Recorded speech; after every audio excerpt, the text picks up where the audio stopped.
அனைவருக்கும் வணக்கம். நடிகர் திலகம் சிவாஜி கணேசன் அவர்கள் ஒரு சிறந்த நடிகர் என்பது நம் அனைவருக்கும் தெரிந்த விஷயம். நடிகர் திலகம் சிவாஜி கணேசன் அவர்கள் ஒரு சிறந்த பண்பாளரும் கூட. தன்னுடன் பணியாற்றும் சக கலைஞர்களின் திறமையை பகிரங்கமாக மதிக்கும் தன்மையுடையவர் நடிகர் திலகம் சிவாஜி கணேசன் அவர்கள். அதற்கு உதாரணமாக சில சம்பவங்களை இந்த பதிவில் பார்ப்போம். நடிகர் திலகம் சிவாஜி கணேசன் அவர்கள் வியட்நாம் வீடு சுந்தரம் அவர்களின் கௌரவம் திரைப்படத்தில் நடித்துக் கொண்டிருந்தார். அந்த திரைப்படத்திற்கு மெல்லிசை மன்னர் எம்.எஸ். விஸ்வநாதன் அவர்கள் இசையமைத்தார். அந்த படத்தில் கண்ணா நீயும் நானுமா என்ற பாடலை பாடுவதற்காக டி.எம்.எஸ். சௌந்தரராஜன் அவர்கள் வந்தார்.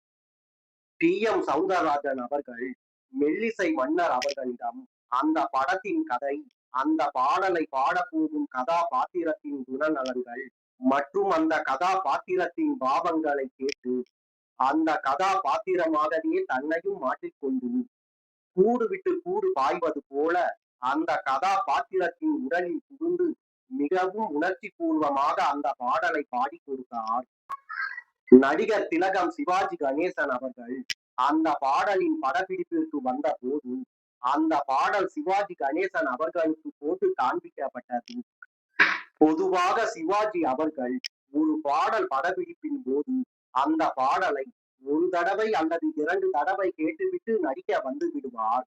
ஆனால் இந்த பாடலை சிவாஜி அவர்கள் 10க்கும் மேற்பட்ட தடவை கண்களை மூடிக்கொண்டு கேட்டுக்கொண்டே இருந்தார்.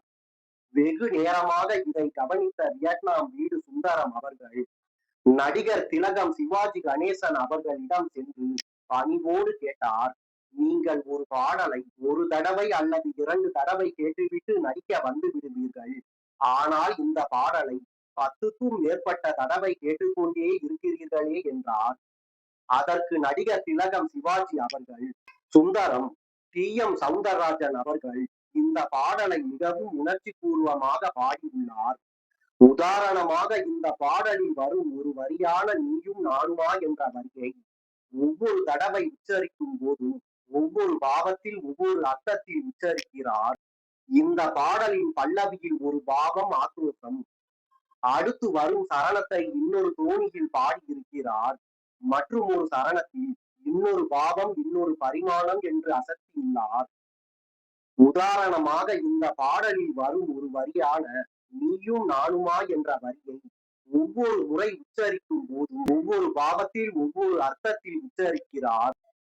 இப்படி டி.எம். சௌந்தரராஜன் அவர்கள் மிகவும் அற்புதமாக பாடி கொடுத்துள்ள இந்த பாட்டை நான் மிகுந்த கவனத்தோடு நடித்து கொடுக்காவிட்டால் டி.எம். சௌந்தரராஜன் அவர்கள் என்னை பற்றி என்ன நினைப்பார் என்றாரா.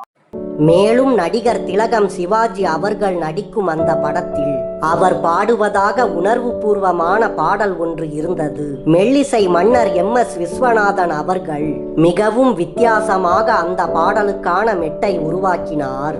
டி.எம். சௌந்தரராஜன் அவர்கள் பாட வேண்டிய பாடல் அது என்பதால் அவரிடம் அந்த பாடலை பாடி காட்டினாராம் மெல்லிசை மன்னர் விஸ்வநாதன் அவர்கள். அந்த பாடலின் மெட்டை கேட்டு பார்த்த போது டி.எம். சௌந்தரராஜன் அவர்களின் முகத்தில் திருப்தியின் அறிகுறிகள் எதுவும் தெரியவில்லையாம். நான் வழக்கமாக பாடும் பாடல்களில் இருந்து இந்த பாடலின் மெட்டு அமைப்பு மிகவும் வித்தியாசமாக உள்ளது. அது மட்டுமின்றி இந்த மெட்டு என் பாணிக்கு ஒத்துவரக்கூடிய விதத்திலும் இல்லை. எனவே மன்னிக்க வேண்டும். இந்த பாடலை என்னால் பாட முடியாது என்று கண்டிப்பாக சொல்லிவிட்டாராம் டி.எம்.எஸ். அவர்கள். அதற்கு எம்.எஸ். விஸ்வநாதன் அவர்கள் டி.எம்.எஸ். அவர்களிடம், நீங்கள் அப்படி சொல்லக்கூடாது, இது கொஞ்சம் வித்தியாசமான மெட்டுதான் என்பதை நான் ஒப்புக்கொள்கிறேன். ஆனால் உங்களுக்கு இருக்கும் அபாரமான இசை புலமைக்கும் குரல் வளத்திற்கும் இந்த பாடலை உங்களால் வெகு சிறப்பாக பாட முடியும். எனவே நீங்கள் மறுக்காமல் இந்த பாடலை பாடிக் கொடுக்க வேண்டும் என்று வேண்டுகோள் விடுத்தாராம். அதற்கு டி.எம். சௌந்தரராஜன் அவர்கள், இந்த பாடலோடு என்னை வீட்டுக்கு அனுப்ப திட்டமிட்டு இருக்கிறீர்களோ என்று மறுபடியும் கொஞ்சம் கோபமாகவே கேட்டாராம் எம்.எஸ். விஸ்வநாதன் அவர்களிடம். ஆனால் எம்.எஸ். விஸ்வநாதன் அவர்கள் தனது முடிவில் இருந்து பின்வாங்குவதாக தெரியவில்லை.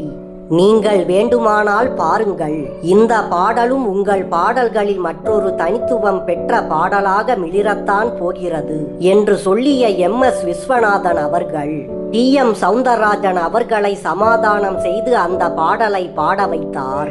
அந்த பாடல் காட்சியில் நடிக்க வந்த நடிகர் திலகம் சிவாஜி அவர்களிடம் அந்த பாடலை போட்டு காட்டினார்கள். பாடலை கேட்ட நடிகர் திலகம் சிவாஜி அவர்கள், உடனடியாக படப்பிடிப்பை ரத்து செய்யுங்கள், இன்னொரு நாள் இந்த பாடல் காட்சிக்கான படப்பிடிப்பை வைத்துக் கொள்ளலாம் என்றார். ஒன்றும் புரியாத படக்குழுவினர் அவரிடம் காரணம் கேட்டபோது, மிக மிக வித்தியாசமாக இந்த பாடலின் மெட்டை உருவாக்கி இருக்கிறார் எம்.எஸ். விஸ்வநாதன் அவர்கள். டி.எம். சௌந்தரராஜன் அவர்களும் மிகவும் அபாரமாக இந்த பாடலை பாடி கொடுத்துள்ளார். இந்த பாடலை ஒரு சவாலான பாடலாக நான் கருதுகிறேன். டி.எம்.எஸ்.ம் எம்.எஸ்.வியும் உயிரை கொடுத்து உழைத்த இந்த பாடலில் எனது நடிப்பும் உயிரோட்டமாக அமையுமாறு நான் பார்த்து கொள்ள வேண்டாமா? அதற்கு எனக்கு அவகாசம் வேண்டும். அதனால் தான் படப்பிடிப்பை ரத்து செய்ய சொன்னேன் என்றாராம் நடிகர் திலகம் சிவாஜி அவர்கள். சொன்னது போலவே அந்த பாடலை பல முறை கேட்டு பார்த்த நடிகர் திலகம் சிவாஜி அவர்கள் அந்த பாடலின் மெட்டையும் டி.எம்.எஸ். அவர்களின் குரலில் உள்ள பாவங்களையும் நன்கு உள்வாங்கிக் கொண்டு மிகவும் வித்தியாசமாக அந்த பாடல் காட்சியை நடித்து கொடுத்தார்.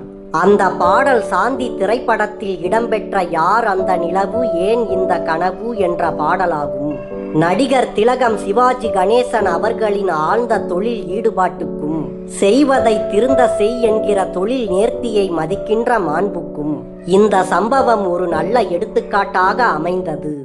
எஸ்.பி. பாலசுப்ரமணியம் அவர்கள் சிவாஜி அவர்களுக்கு பாடுவதற்காக முதலாக வந்தபோது சிவாஜி அவர்கள் எஸ்.பி. பாலசுப்ரமணியம் அவர்களிடத்தில், நீங்கள் எனக்காக உங்கள் குரலை மாற்றி பாட வேண்டாம், உங்களுடைய குரலிலேயே நீங்கள் பாடுங்கள், படப்பிடிப்பின் போது உங்களுடைய குரலுக்கு தகுந்த மாதிரி என்னுடைய நடிப்பை நான் அமைத்துக் கொள்கிறேன் என்றாராம்.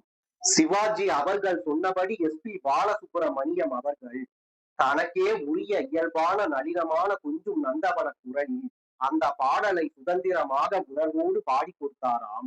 பாடலும் பிரமாதமாக ஒளிப்பதிவு செய்யப்பட்டதாம். ஆனாலும் அந்த பாடலை கேட்ட சிலர் டி.எம். சௌந்தரராஜன் அவர்களின் குரலை போல இந்த புதிய குரல் மென்மையான குரல் நடிகர் திலகம் சிவாஜி அவர்களுக்கு ஒத்துப்போகுமா என்று சந்தேகப்பட்டார்களாம். ஆனால் அந்த பாடல் படமாக்கப்பட்ட போது நடிகர் திலகம் சிவாஜி கணேசன் அவர்கள் எஸ்.பி. பாலசுப்ரமணியம் அவர்களின் நளினமான குரலுக்கு ஏற்ப தன்னுடைய நடையையும் பாவங்களையும் அசைவுகளையும் குலைய வெளிப்படுத்தினாராம் நடிகர் திலகம் சிவாஜி அவர்கள். இப்போது சந்தேகப்பட்டவர்கள் அனைவரும் அசந்து போனார்களாம். அந்த பாடல் சுமதி என் சுந்தரி என்ற திரைப்படத்தில் மெல்லிசை மன்னர் விஸ்வநாதன் அவர்களின் இசையில் ஒட்டு வைத்த முகமோ என்ற பாடலாகும். நடிகர் திலகம் சிவாஜி அவர்களின் செய்யும் தொழில் நேர்த்திக்கும் ஆத்மார்த்தமான தொழில் ஈடுபாட்டிற்கும் தன்னடக்கத்திற்கும் தன்னுடன் பணியாற்றும் சக கலைஞர்களின் திறமையை பகிரங்கமாக மதிக்கும் பரந்த தன்மைக்கும் இவைகள் ஒரு சிறந்த எடுத்துக்காட்டாகும்.